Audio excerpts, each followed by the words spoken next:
Good morning. I predict that this guy, FRASER Anning, this politician in Australia, his popularity will grow tremendously. So he said something about the shooting in New Zealand. It's fascinating what's happening in Australia and New Zealand right now.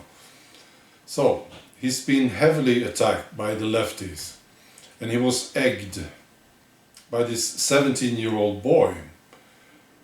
This guy, this teenager, broke a raw egg over the back of FRASER Anning's head during an interview.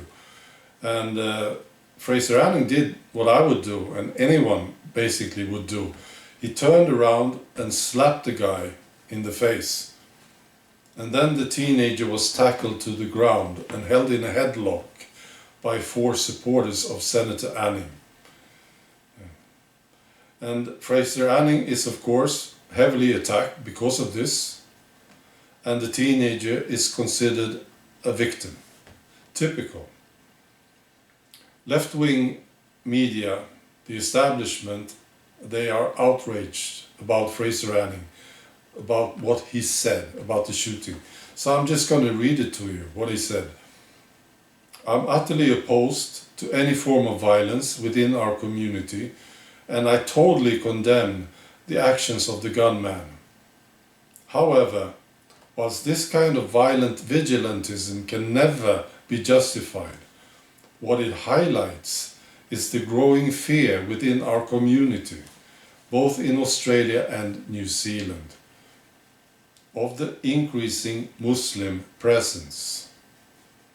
As always, left-wing politicians and the media will rush to claim that the causes of today's shootings lie with gun laws, or those who hold nationalist views.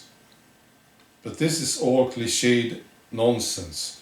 The real cause of bloodshed on New Zealand streets today is the immigration program, which allowed Muslim fanatics to migrate to New Zealand in the first place." So his popularity will grow because he's saying what a lot of Australians and New Zealanders think. And you have this huge difference between what people think and what the establishment is doing and saying. And this is building pressure. So I think we are approaching a civil war. Yeah, we see this in many areas here in Europe, the same thing. The establishment and the politicians, they don't listen to the people. So you have this pressure building up.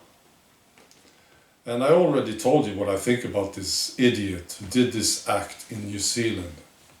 But there are more idiots. There's lots of them. Yes. And, I think we have a chance to avoid civil war. I don't like war at all. No, a lot of innocent people are getting killed and injured. It's so unnecessary. I really hate it. And we have a responsibility, because there is a chance we can do this another way, by exposing the establishment, protesting, replacing these stupid politicians who will not listen. It's a lot of work. I agree. And it's sort of leading towards civil war right now. But we do have a chance, and we need to pick it up, step it up. Yeah. All right, that's all. Bye.